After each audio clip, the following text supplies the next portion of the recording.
Hello friends, welcome to JR channel Tamil 360. நம்ம channel இது வரைக்கும் சப்ஸ்கிரைப் பண்ணலாம், சப்ஸ்கிரைப் பண்ணிக்கோங்க. கூடவே இருக்க பெல் சிம்பலையும் கிளிக் பண்ணிக்கோங்க. அப்போ தான் நான் போடுற புது வீடியோஸ் உங்களை வந்து சேரும்.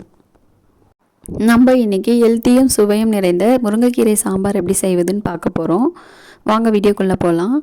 அதுக்கு தோரம்பருப்பு வந்து ஊற வச்சு எடுத்துக்கோங்க. அது கூட 5-6 பல்லு பூண்டு, 2 பெரிய வெங்காயம் பொடியாக நறுக்குனதை சேர்த்துக்கோங்க. தக்காளி சேர்த்துக்கோங்க. பருப்பு நல்லா குழஞ்சி வர்றதுக்காக எண்ணெய் சேர்த்துக்கோங்க. சேர்த்துட்டு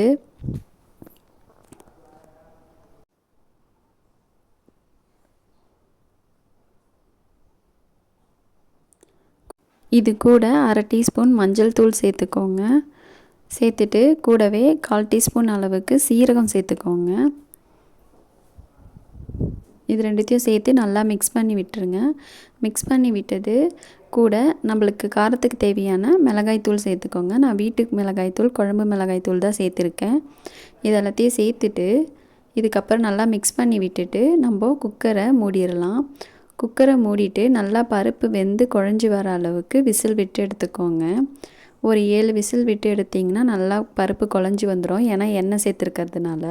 இப்போ பாருங்கள், நல்லா பருப்பு குழஞ்சி வந்திருக்குது. நல்லா அதை கடைஞ்சி எடுத்துக்கோங்க. வெங்காயம், தக்காளி, பூண்டு எல்லாமே சேர்த்த மாதிரி நல்லா கடைஞ்சி எடுத்துக்கோங்க. எடுத்துகிட்டு குழம்புக்கு தேவையான, சாம்பாருக்கு தேவையான அளவு தண்ணி ஊற்றிக்கோங்க.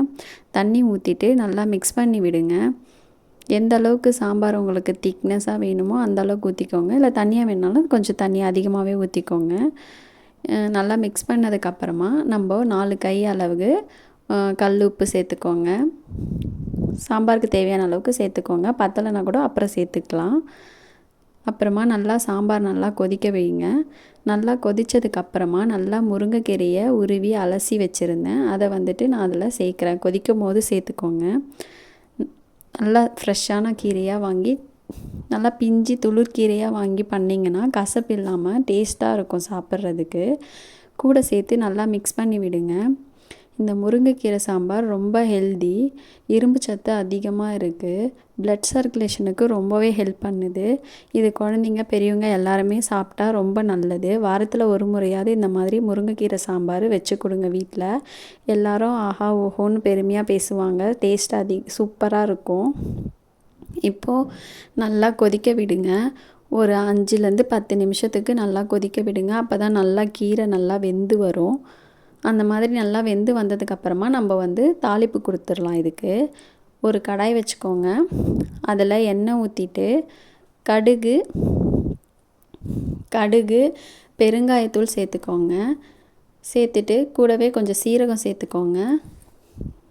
நான் பெருங்காயத்தூள் சேர்த்ததை காமிக்கல, சொன்னால் நீங்கள் சேர்த்துக்கோங்க. சேர்த்து அதில் சாம்பாரில் போட்டு கலந்துடுங்க. நம்ம இப்போது சுட சுட நல்லா ஒயிட் ரைஸில் சாம்பார் ஊற்றி நம்ம சாப்பிடும் போது அது டேஸ்ட்டே செம்ம ருசியாக இருக்கும். நீங்களும் இந்த மாதிரி முருங்கைக்கீரை சாம்பார் வச்சு சாப்பிட்டு பார்த்து எப்படி இருந்ததுன்னு கமெண்ட்டில் சொல்லுங்கள். நம்ம சேனல் இது வரைக்கும் நீங்கள் சப்ஸ்கிரைப் பண்ணலன்னா சப்ஸ்கிரைப் பண்ணிக்கோங்க. கூடவே இருக்க பெல் சிம்பலையும் கிளிக் பண்ணிக்கோங்க. அப்போ தான் நான் போடுற புது புது வீடியோஸ் உங்களுக்கு வந்து சேரும். பாருங்கள், இப்போது சாம்பார் போட்டு மிக்ஸ் பண்ணியிருக்கேன். எவ்வளோ சூப்பராக இருக்குது. சாப்பிட்டாக்கா செம்ம டேஸ்ட்டாக இருக்குதுங்க. நீங்களும் இதை ட்ரை பண்ணி பாருங்கள் கண்டிப்பாக. தேங்க்யூ ஃபார் வாட்சிங்.